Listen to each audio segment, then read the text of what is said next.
Hello fourth class, कैसे हो बच्चों? आई होप आप सभी अच्छे होंगे। हिंदी की क्लास में आपका फिर से स्वागत है। आज हम पढ़ेंगे हिंदी व्याकरण बुक का 3rd चैप्टर। ठीक है, हमने 2 चैप्टर थे वो हमने रीड कर लिए हैं। अगर उसमें से आपको अगर कोई चीज़ नहीं समझ में आ रही है तो आप मुझसे दोबारा पूछ सकते हो। तो आज हम इसका रीड करेंगे 3rd चैप्टर, शब्द और वाक्य, वर्ड एंड सेंटेंस। तो आज हम शब्दों के बारे में पढ़ेंगे कि शब्द किसे कहते हैं और वाक्य किसे कहते हैं। तो देखिए, ये आप एक ब्रैकेट में देख रहे हो, इसमें एक चित्र बना हुआ है फिश का, मतलब मछली का। तो इसमें देखो, इसको वर्णों को जैसे तोड़ कर बनाया हुआ है ना, जैसे छ प्लस अ प्लस म प्लस अ प्लस ल प्लस ई। तो ये बना छमली, छमली। तो छमली का अर्थ कुछ नहीं होता है, छमली होता है ये क्या है, निरर्थक शब्द, मतलब इसका कोई अर्थ ही नहीं होता, कोई मतलब ही नहीं है इस शब्द का। तो ये क्या है, ये कोई शब्द नहीं बन रहा है, इसका कोई मतलब नहीं है। तो इसका अगर हम सही क्रम में इसको जचाकर लिखेंगे तो ये बनेगा मछली। तो मछली शब्द बन गया। तो मछली का अर्थ होता है, मछली है जो एक जीव है ना, पानी में रहने वाला जीव है। तो मछली का अर्थ है पानी में रहने वाला एक जीव। तो ऊपर आपने देखा कि छमली शब्द का अर्थ कुछ नहीं होता, अतः यह शब्द निरर्थक है। परंतु इस शब्द के वर्णों को क्रम से लिखने पर मछली शब्द बनता है, जिसका अर्थ होता है यह एक सार्थक शब्द है। इस प्रकार हम कह सकते हैं कि वर्णों के सार्थक समूह को शब्द कहते हैं। अगर वर्णों को सही क्रम में जचाकर आप एक अर्थ बनाते हैं या एक ऐसा शब्द बनता है जिसका कोई अर्थ निकलता है, तो वह क्या कहलाते हैं, शब्द कहलाते हैं। वर्णों के सार्थक समूह को शब्द कहते हैं, है ना। वर्णों के सार्थक समूह को शब्द कहते हैं, जिसका कोई अर्थ निकलता हो, है ना, जिसका कोई अर्थ निकलता हो, जिससे कुछ समझ में आता हो कि हाँ ये कोई वस्तु, कोई चीज़, कोई इंसान वगैरह है, तो उनको सार्थक शब्द कहते हैं, जिनका कोई अर्थ निकलता हो। और जो वर्णों को मिलाकर, सारे वर्णों को मिलाकर एक जो एक समूह बनता है, मतलब उसी को क्या कहते हैं, शब्द कहते हैं। इस प्रकार हम कह सकते हैं कि वर्णों के जो सार्थक समूह को शब्द कहते हैं। वर्णों के वह सार्थक शब्द जिनका कुछ अर्थ निकलता हो, जिनसे कोई वाक्य बनता हो, कोई शब्द होता हो, तो उसे ही हम क्या कहते हैं, शब्द कहते हैं। सिंपल वे में कि वर्णों के सार्थक समूह को शब्द कहते हैं। तो शब्द कितने प्रकार के होते हैं? तो मोस्ट ऑफ शब्द 2 प्रकार के होते हैं, सार्थक शब्द और निरर्थक शब्द।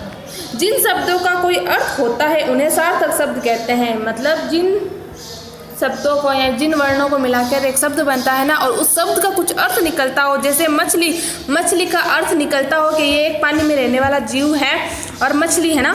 तो जैसे ये पहले था छमली, तो छमली का कोई अर्थ नहीं निकलता, तो ये निरर्थक हो गया।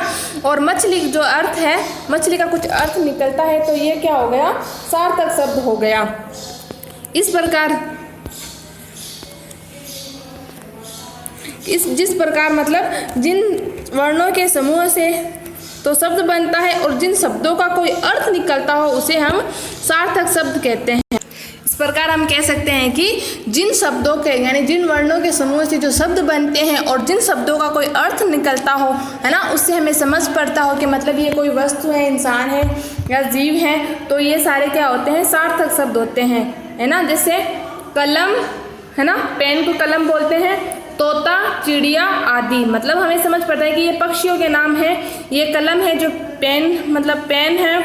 तो ये सारे क्या हैं, मतलब ये हमारे काम आने वाली वस्तुओं के नाम हो सकते हैं या पशु पक्षियों के नाम हो सकते हैं, जिनका को अर्थ निकलता है कि तोता क्या होता है, चिड़िया क्या होती है। तो ये सारे क्या होते हैं, सार्थक शब्द कहलाते हैं। निरर्थक शब्द, जिन शब्दों का कोई अर्थ नहीं होता उन्हें निरर्थक शब्द कहते हैं। मतलब जैसे जिन शब्दों का कोई अर्थ नहीं होता है, मतलब जिनको बोलना भी ऐसे अजीब होता है और जिनका कोई अर्थ ही नहीं निकलता, ना ही उस नाम का कोई वस्तु वगैरह होती हैं, सिर्फ ऐसे ही वो ऐसे मतलब अशुद्धियों में बोले जाते हैं। जैसे जिन शब्दों का कोई अर्थ ही नहीं होता, वो कौन से होते हैं? जैसे मक्कल, जैसे हमने मक्कल कोई चीज़ नहीं होती है। अगर इसको सही क्रम में हम जमा कर लिखेंगे या सही क्रम में इसको जचाकर लिखते हैं तो ये क्या बनता है, जैसे कलम, है ना, कलम बनता है। ये मक्कल का कोई अर्थ नहीं होता। अब तोता है जो सार्थक शब्द है, तोता मतलब पक्षी का नाम है ना, ताता कुछ नहीं होता, तो इसका ये कोई अर्थ नहीं है। तोता का अर्थ होता है लेकिन ताता का अर्थ नहीं होता, ये निरर्थक शब्द है। फिर ये कि डियाची है ना, डियाची कुछ नहीं होता, तो ये क्या है, निरर्थक शब्द हैं। जैसे इसको सही क्रम में अगर हम जमा कर लिखते हैं या सही क्रम में इसको सही क्रम में जचाएंगे तो ये बनेगा चिड़िया, है ना, चिड़िया। तो चिड़िया का अर्थ होता है कि ये एक पक्षी है। तो इस प्रकार जिन शब्दों का अर्थ निकलता है वे तो सार्थक शब्द कहलाते हैं, और जिन शब्दों का कोई अर्थ ही नहीं निकलता वे निरर्थक शब्द कहलाते हैं। फिर आता है हमारा वाक्य के चित्र को देखकर दिए गए वाक्य को पढ़िए। तो है ये क्या, हिंदी निशा रही पढ़ की किताब। मतलब ये बोलने में भी अजीब लग रहा है, ना ही हमें समझ में आ रहा है ये क्या पढ़ रहा है, मतलब इसका कोई अर्थ नहीं है। हिंदी निशा पढ़ रही किताब, मतलब कोई अर्थ नहीं है, कोई अगर हम इसको सही क्रम में लिखेंगे तो इस वाक्य का कुछ अर्थ नहीं बन रहा है ना। तो फिर ये इसको सही क्रम में अगर हम इसको लिखेंगे तो ये सही क्रम में जमाने से क्या होगा, निशा हिंदी की किताब पढ़ रही है। तो ये वाक्य जैसे ही हम बोलेंगे ये सार्थक शब्द हो गया, सार्थक वाक्य हो गया, जिसका अर्थ निकल रहा है कि निशा हिंदी की किताब पढ़ रही है। ये चीज़ हमें समझ में आ रही है। लेकिन जैसे ही इसका निरर्थक शब्द, निरर्थक वाक्य जिसका कोई अर्थ ही नहीं कर रहा, जैसे हिंदी निशा रही पढ़ की है किताब, मतलब ये ना ही हमें समझ में आ रहा है, ना ही हमें इसको ढंग से बोल पा रहे हैं। फिर है वाक्य बनाने के लिए शब्दों का सही क्रम रखना जरूरी है। तो जिस प्रकार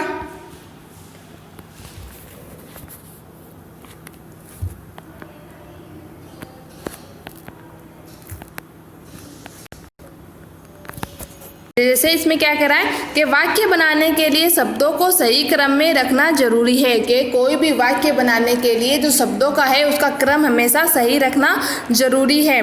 शब्द आपके सही हैं, उसका सब अर्थ भी निकलता है, लेकिन उनको वाक्य बनाने के लिए उनको क्या करना है, सही क्रम में रखना जरूरी है। जिस प्रकार शब्द वर्णों के सार्थक समूह से बनते हैं उसी प्रकार वाक्य शब्दों के सार्थक समूह से बनते हैं। कि शब्द वर्णों के सार्थक समूह से बनते हैं, कि वर्णों के सार्थक समूह को शब्द कहते हैं ना, तो शब्द जो है वो वर्णों के सार्थक समूह से बनते हैं। फिर उन शब्दों को सार्थक समूह से क्या बनते हैं, वाक्य बनते हैं। वर्णों से शब्द बनते हैं, शब्दों से वाक्य बनते हैं, लेकिन उनके सार्थक रूप से। इस प्रकार हम कह सकते हैं कि शब्दों के सार्थक समूह को ही वाक्य कहते हैं। इस प्रकार हम कह सकते हैं कि शब्दों के जो सार्थक समूह को वाक्य कहते हैं और वर्णों के जो सार्थक समूह को शब्द कहते हैं। तो हमने क्या सीखा, हमने सीखा कि वर्णों के सार्थक समूह को शब्द कहते हैं, और शब्दों के जो दो भेद होते हैं, सार्थक शब्द और निरर्थक शब्द।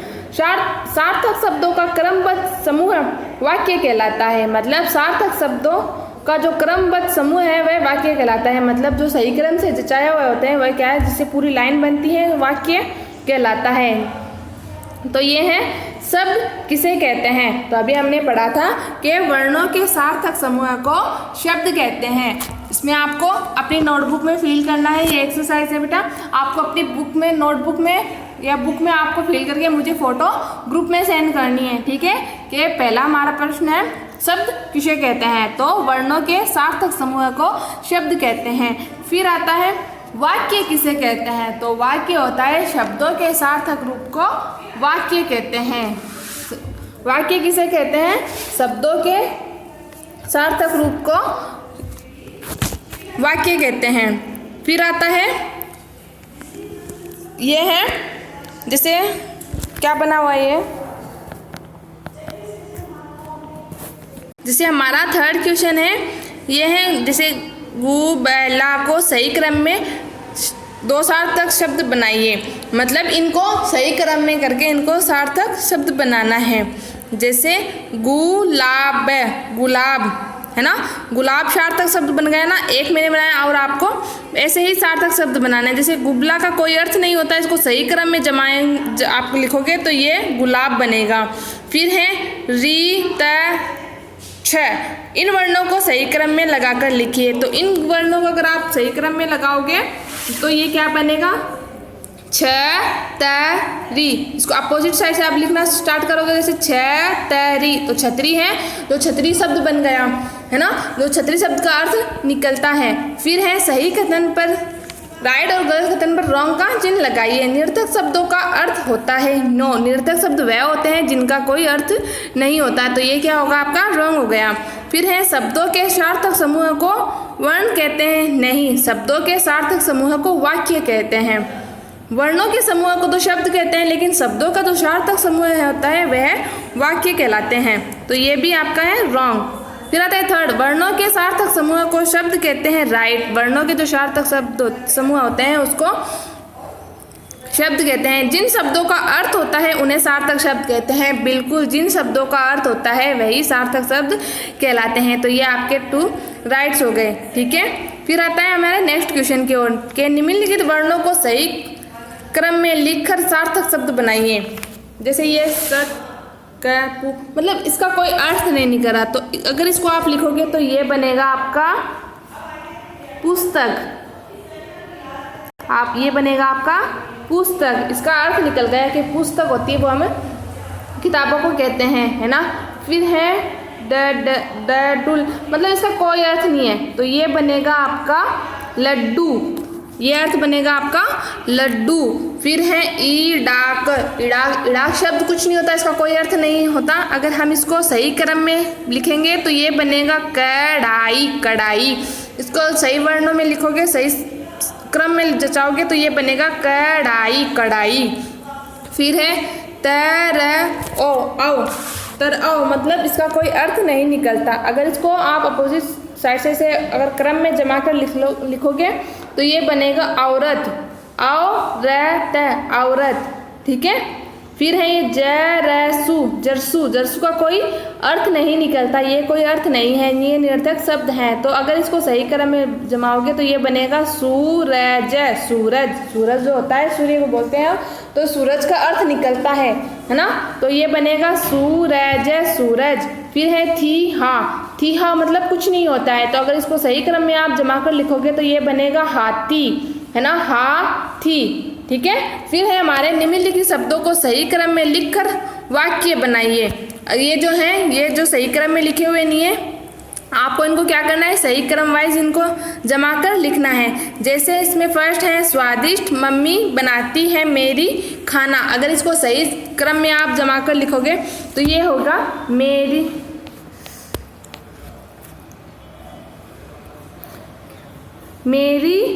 मम्मी स्वादिष्ट खाना बनाती है। इसको अगर सही क्रम में जमा कर लिखोगे तो ये क्या कैसे बनेगा कि मेरी मम्मी स्वादिष्ट खाना बनाती है। फिर आता है करता हूँ काम खुद में अपना, तो ये होगा मैं अपना काम खुद करता हूँ। मैं अपना काम खुद करता हूँ। इसको सही क्रम में जमाओगे तो ये आपको आपके नोटबुक में करने हैं और मुझे फोटो सेंड करनी है। फिर है लड़का है राहुल ईमानदार, तो राहुल ईमानदार लड़का है। राहुल ईमानदार लड़का है। ऐसे आपको इनको सही क्रम में लिखना है। फिर चिड़ियाघर सब थे गए हम सब चिड़ियाघर गए थे। हम सब चिड़ियाघर गए थे। फिर है मित्र बहुत कृष्ण थे सुदामा और अच्छे। कृष्ण और सुदामा बहुत अच्छे मित्र थे। कृष्ण और सुदामा बहुत अच्छे मित्र थे। फिर है निम्नलिखित प्रश्नों के विकल्प पर राइट का निशान लगाइए। फिर इनमें से सबसे बाद में क्या बनता है? पहले क्या बनता है? वर्ण, फिर बनता है शब्द, तो लास्ट में क्या बनता है? वाक्य। वर्णों से बनता है शब्द, शब्दों से बनता है वाक्य, तो सबसे बाद में क्या बनता है? वाक्य। तो इसमें जो वाक्य होगा, वाक्य पे आपको राइट क्लिक करना है। किसके सार्थक समूह को शब्द कहते हैं? तो वर्णों के सार्थक समूह को शब्द कहते हैं और शब्दों के सार्थक समूह को वाक्य कहते हैं। तो पहला शब्द बनेगा तो वो किसके सार्थक समूह से बनेगा? वो वर्णों के सार्थक समूह से शब्द बनेगा। इनमें से सबसे पहले क्या बनता है? तो सबसे पहले बनता है वर्ण। पहले आएगा इसमें, इनमें से सबसे पहले बनता है वर्ण, वर्ण से बनता है शब्द, शब्द से बनता है वाक्य। तो पहले आपको वर्ण पे क्लिक करना है, ठीक है ना। वर्ण, वर्ण से शब्द, शब्द से वाक्य। ठीक है, आई होप बच्चों आपको ये समझ में आया होगा। अगर नहीं समझ में आया तो आप मुझसे रिटनली पूछ सकते हैं। ठीक है, ओके, टेक केयर बच्चों।